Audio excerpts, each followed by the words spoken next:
to another edition of the Daily Deuce. I'm Gary Graves from just outside Louisville, Kentucky, and in Maryland, my longtime friend, esteemed colleague, coach extraordinaire, John Webster. How you doing this glorious January day? Hey Gary, everything's going well. Enjoying myself. A little bit warmer today than it's been the last few days. So we'll see how this plays out. Pitt, how you doing, man? Doing good, man. Getting ready for NFL Championship weekend. Trying to figure out where to watch the games. At your Yeah, house. yeah. Hey, me, I'm trying to figure out what I'm gonna make when I get home from work. I got a game Sunday, but it ends in time for both conference title games. And what a feast we're going to have with the NFL. Let's start off with the AFC, in fact. Baltimore versus Kansas City. Lamar Jackson, I think, answered some of his critics last weekend by winning that game, by making the right decisions at the right time. It was a closer game, I think, than many expected. But in the clutch, he did what he had to do. Baltimore did what they had to do. And I really think Lamar showed that he is an MVP, front runner, if not the eventual winner, because I mean, every quarterback makes mistakes at some point during a game, with so many snaps. But I think by and large, with some of his decisions on when to throw, when to run, just like who he went to, I couldn't see him doing it any better, especially when it mattered. John, what do you think? Played a really good game. Uh, Second half, I think he was the difference in why the Ravens won, to be honest with you. Uh, Mhm. at halftime, it was 10-10. And second half, they outscored the Texans 24-0. I just think that Lamar Jackson is having an absolutely great season. Todd Monken and him, as we talked earlier in the season, Gary, as the season goes on, they're going to become more and more in sync. I think that's happening. The wide receiver core with Zay Flower and Bateman and Odell Beckham, that's tough. That's tough. And possibility they get Mark Andrews back this week. Oh yeah, So, yeah, you yeah. know, That's that something. yeah. So yeah, Yeah. I'm a Lamar fan, man. I think he's having a great season, doing a great job. Yeah, well, right here in Louisville, you can kind of figure out where I am on that. But he's going up right now against who I consider the gold standard for NFL quarterbacks, Patrick Mahomes and the Kansas City Chiefs. The Chiefs basically, well, I'm not going to say they came within a field goal of losing. They came within a field goal of going to overtime against Buffalo.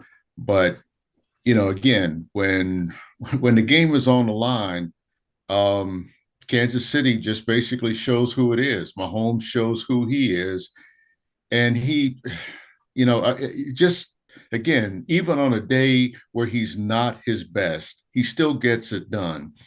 And I think if you're Baltimore, you have to be aware of him and his receivers pretty much the whole time. As good as the defense has played, especially down the stretch, that you're still coming up against a guy that finds a way to get it done. He is resourceful. He is resilient. We know that his receivers aren't going to drop passes every game all the time. And I still think that even though, again, they're playing on the road for just the second time, I think, in Mahomes' career, playoff career, that they are still the gold standard and they are still the hill you got to climb if you're going to get to that Super Bowl. Yeah, they're the champs. And until you beat the champ, they're still the champs. So it's going to be an interesting game. This is probably, like we talked about last week, Gary. This is the best defense Kansas City has had, and we'll see how it works out for them. One of the things Buffalo did to Kansas City last week, they ran the ball very effectively. They ran for like 180 yards. And I think Baltimore has an effective running game with Gus Edwards. One of the things that you also mentioned last week is what's it called? Delvin Dalvin Cook.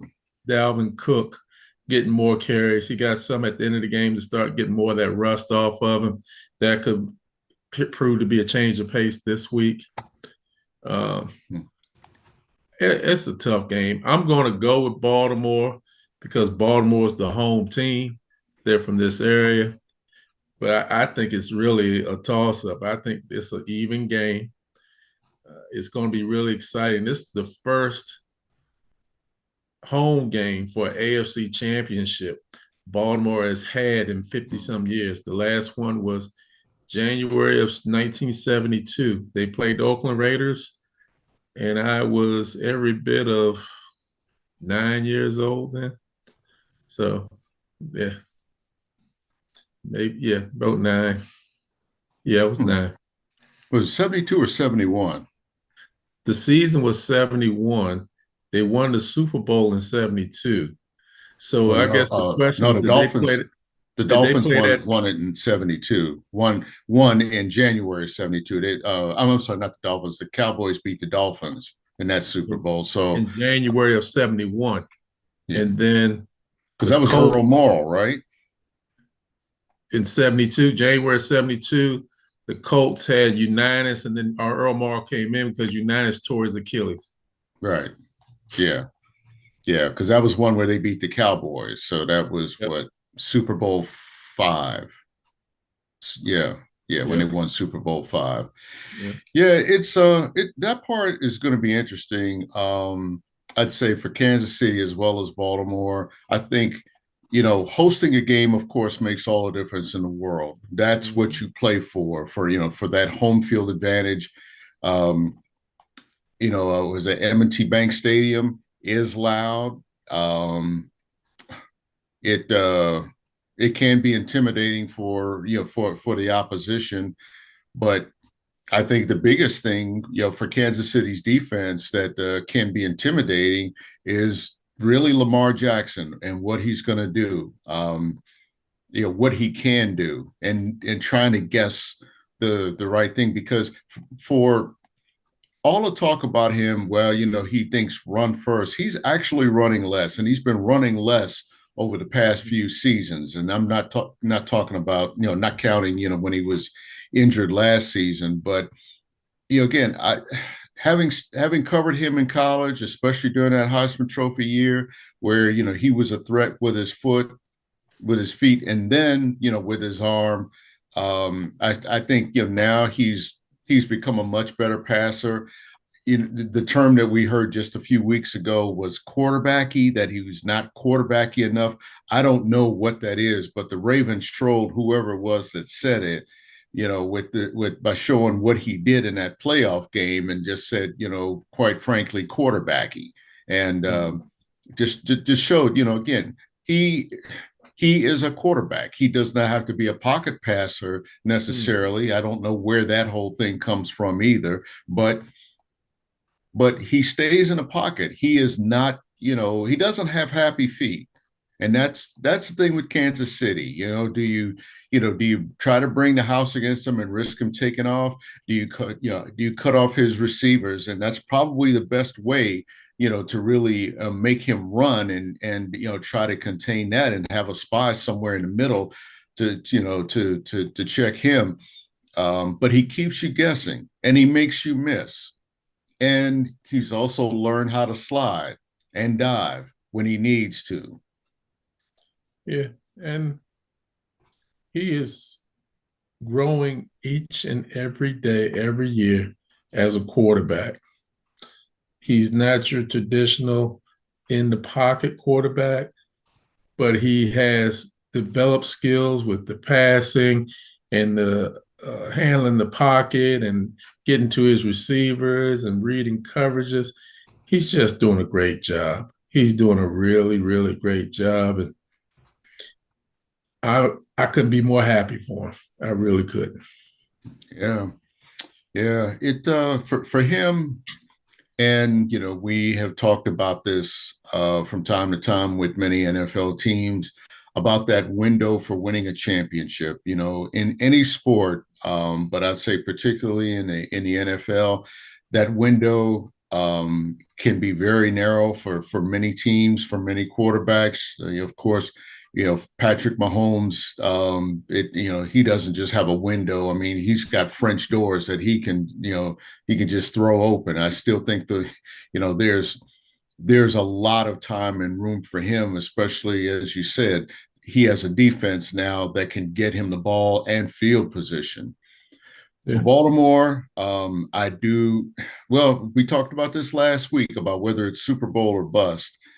And I think you disagreed with me about that. And in retrospect, I think you make a good point. I don't know if he necessarily has to win a Super Bowl, Lamar Jackson, this year, but I think it would really help if he got there and can really show what he can do. I do think if he gets there, if the Ravens get there, that he can lead them to a championship. And at that point, I don't want to hear another word about what kind of quarterback he is, whether he fits whatever mold that some guys come up with, some people come up with for what a quarterback should look like and such, because I keep thinking about a guy in Washington who kind of shattered that, in 1988, Doug Williams, with what a black quarterback can do. I think Cam Newton, in getting to a Super Bowl, basically showed what a quarterback can do. And of course, Russell Wilson showing what he could do in that one Super Bowl. We won't talk about what happened the next year because we all know that that was probably the biggest bonehead call in NFL history, if not Super Bowl history. Well, you named a litany of very good quarterbacks. Oh, and Patrick Mahomes too. Sorry, I meant to add that too, Patrick Mahomes as well. especially. You know, what I find very interesting with Lamar Jackson is how everybody was a naysayer before the season and signed a contract, or you're not worth it, or what have you. He is the most valuable player in the league for the second time. Now, do I find this to be a make or break for him? I don't. Maybe I differ with you, Gary.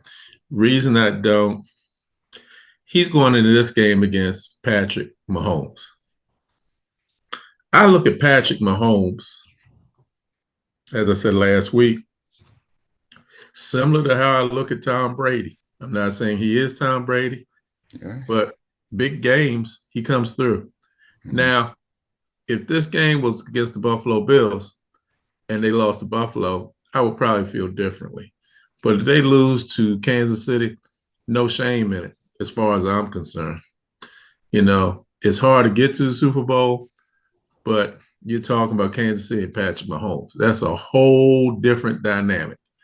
And we'll see how this thing plays out. Yeah. Yeah. What's funny about Mahomes is that, you haven't seen the kind of scrutiny on him in terms of approaching a Super Bowl as you have with Lamar Jackson. Most of the attention seemed to be on whether Andy Reid could win a Super Bowl as a coach. Um, and the quarterback just seemed to be kind of a secondary story, a subplot in that, because again, most of the attention was on him. Now, it's on Mahomes. He's the one that has raised the bar that a lot of quarterbacks are measured from. And I think for Lamar, get to your point that it's not make or break, but I do think if he wins that game against who I call the gold standard, that I think that he will not only clear a major hurdle, but position himself to probably be maybe that next gold standard, especially if they win the Super Bowl. And I look at this as an opportunity for Lamar Jackson, obviously, to really show not only what he could do as a quarterback, but really, again, as you said, prove the naysayers wrong and really just show how savvy the Ravens were in getting him at the end of the first round in 2017. I'm sorry, 2018. So, it's like there's a big opportunity for him. It's not make or break, but I think he can take a major step forward and really getting to a Super Bowl. The chance is there, and I think really ready to seize that opportunity. Yeah. And I'm going to use a word for Lamar Jackson, a generational talent. Mhm. I don't see him having the mold that you can build from. He's just very talented and very different. Somebody like him does not come along every day. Nope. And hey, it is what it is. Yeah. All right, moving over to the NFC. San Francisco 49ers versus the Detroit Lions. And I'll tell you, the Lions really showed me something on Sunday. Their resilience. I think I think they have definitely advanced sooner than many people expected under Dan Campbell. Jared Goff, I think, has kind of found. I think he's found a different groove. That was a really good game. In fact, I mean, they've played two really good games in this where they have shown, again, a certain resilience, a certain fight. But now they have to go to San Francisco and prove it. Uh, Not necessarily a hostile environment, but one again, the 49ers play well at home. They didn't look good in their game, but they won that game. They still have Brock Purdy. I don't know if it's set on what's going to happen with Deebo Samuel and who they might have available, but for Jared Goff, I think this is yet another proving ground. He knows how to beat the 49ers from his time with the Rams. I think that's something in his favor. Brock Purdy, a one-time Mr. Irrelevant, he's got another chance to really show who he is in a playoff game, in a game of substance. He can take another step. I mean, that might be to me the most compelling story of this game is which quarterback really emerges and takes that step forward in leading their team to that next level. Well, Detroit's a tough team.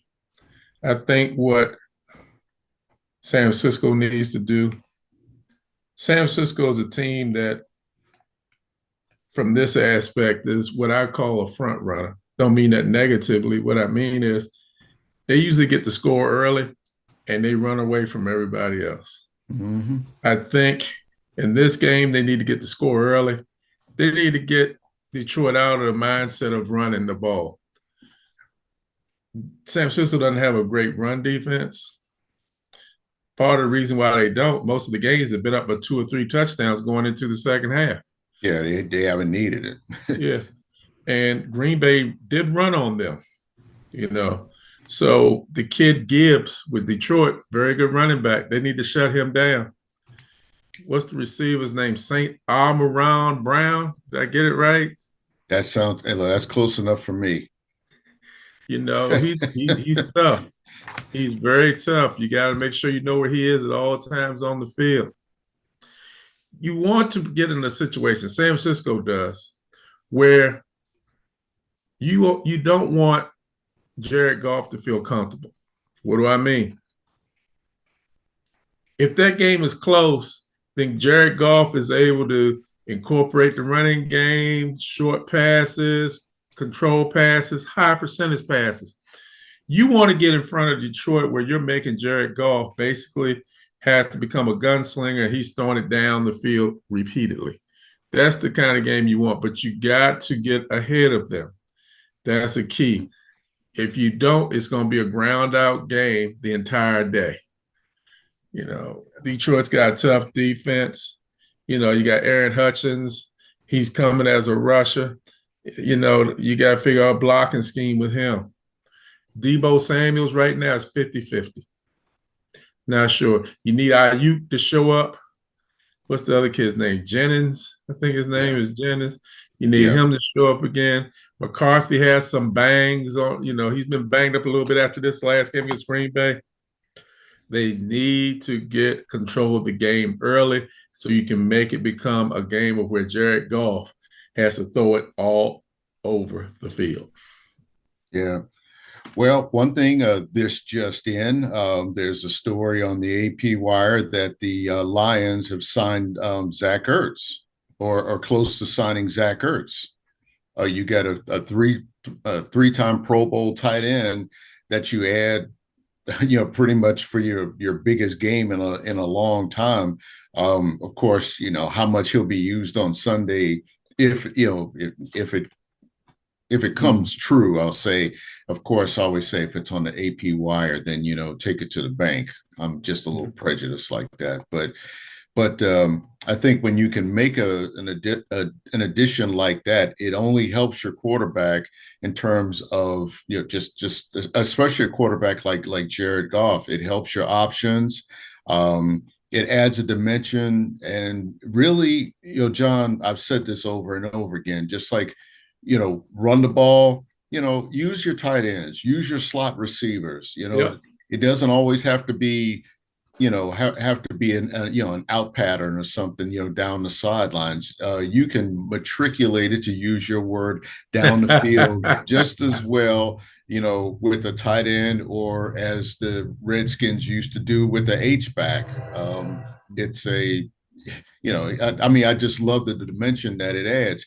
And I can think of a couple teams like New England and the New York Giants who won Super Bowls with a capable tight end. And Zach Ertz, that would be a huge pickup for the Lions. Huge pickup, but you know me, Gary. I'm a little bit on the conservative side. I see the Ertz pickup this week similar to what I saw of Dalvin Cook. You got him, but I think he needs a game or so to get himself going to what they want. I know me and you may be differing on that, but But you make we'll a see good what point. happens. Yeah, I mean, but again, NFL football is not one of those plug and play type things. Mm. Especially at skill positions. But I think he can create. Well, if nothing else, he's another blocker. And again, Yeah, that's yeah. that's what helps Jared Goff. He's another blocker that could help the running game. If they have him in there, and I'm trying to think with the linemen, who had the issues with Mm. with reporting or whatever. Again, they might use him, just as for what he's intended to do, what his job description is, just block, not necessarily be a receiver. So that's something where he can focus on keeping San Francisco at bay, San Francisco's defense at bay. So again, I think Ertz, if nothing else, he provides a blocker that they need, and once he sheds a defender, he's open, and you know what he can do. Yeah. Um, Detroit's line is one of the best in football. They have a very strong offensive line. San Francisco has to get control of it. I'm expecting a big game from Chase Young. I really think this could be a great opportunity. A lot of the concentration and thought process is going to be looking at Bosa. I think Chase Young could really sneak in there and have a really big game. Yeah, I almost forgot about Chase Young. That was a great pickup for them. Mm-hmm. I mean, obviously he's happy to be out of a situation with Washington, Mm-hmm. Mm-hmm. and I think he goes to a team that really kind of suits his style. Mm-hmm. So again, that's it. It seems like Campbell has put all of the pieces in place, or is putting all the pieces in place that he needs to be that title contender that he said he was going to be. The only thing with him, or say with the Lions, is, as much as we love it happening, as much as, like, for all my friends who are Detroit Lions fans, who are still celebrating a Michigan victory, for the national championship. That it's like, yeah, things are going really, really well up north, but you have to, just let's just keep it in perspective. This might just be that next step. Now, of course, if they can finally get to a Super Bowl in their long and illustrious history, Mhm. and I say that with a little bit of sarcasm, again, anything is possible in a Super Bowl, but they have to prove themselves. I think the last time they got to a conference title game was, I believe, against Washington. Am I correct? Yeah, 1991. Yep, 90 They 91 season. played the Washington Scott football team. They Mitchell. were they I were think I was. then called the Washington Redskins. It was the NFC title game, won Mhm. by the Washington Redskins on their way to winning the Super Bowl over the Buffalo Bills. Quarterback for the Washington that day was Mark Rippon. Quarterback for Detroit, I think, as you said, was Scott Mitchell. Coach for Detroit was Wayne Fonts, and the running back was a guy named Barry Sanders. Mhm. You know what I find so funny about that? Remember how the Lions, or how Wayne Fonts' critics, every year they wanted to run him out of there. And Mm-hmm. he would have that team at 9-7, 10-6 would get him into the playoffs. Yeah, they never really went far. But when Mm-hmm. they finally got rid of him, it was what, 30 years since they've been, at least 25 years since they were competitive. Yeah, And, yeah. you And know, that I, city is really enjoying this. They're yeah, great fans. It's loud as I don't know what at Detroit in that dome. I mean, it's unbelievable. And I have a feeling they may travel well, Gary. So you may see some blue at Levi Stadium on Sunday. Yep. Hey, if I lived in Detroit this time of year, I would I would travel well too to San Francisco. They might not come back. I mean, look, you see how Axel Foley acted when he got out to L.A. and stuff. He didn't want to go back. Yeah, yeah. Very, very good point. Very good Yeah. point. Yep. Well, we have two great games coming up in the NFL this weekend. As much as I love the Super Bowl, John, and and all the run up to that, and the prep, and I'm not kidding about, from a media standpoint. When I was covering the NFL, I loved Super Bowl week, media day, all those, media access availabilities. I love Mhm. sitting at a table with a guy and just letting him riff. Guys, sitting at a podium in the stadium on media day, just letting them go. Especially when your Patriots were facing the Giants. I don't want to talk about the outcome of that. I don't want to upset you, but I mean, I remember, Brady being, really being Brady, and for all the stuff that he says about, or that's said about him, in the media, he is very, very media savvy. I mean, that's going to be his next career. He's going to make money, and I think sessions like he had, that day, remind me, it's like, yeah, he's going to be a good broadcaster. But anyway, Yeah, championship weekend is what it is in terms of building excitement to that, because no matter what, even if you lose, you get within a game and there's something that you can really feel good about in getting yeah, it. If you get to the Super Bowl, everything else is gravy. As we like to say, yeah. you're playing with house money at that point. So, folks, please watch those games. Watch the NFL. Watch college basketball, especially the women's game. Caitlin Clark is tearing it up. Tara Vanderveer just became the winningest college coach ever, male or female. So there are a whole lot of storylines to watch, but definitely in this NFL game. Well, thank you all for watching today. Come back and see us again. Watch football, watch some basketball, watch some tennis. Coco Golf is doing her thing at the Australian Open right now. Watch some sports and come back and see us. And before we go, let me just say, I have Baltimore and San Francisco going to the Super Bowl. The Take care. rematch. The rematch. Take care. and we're going to see you again next week.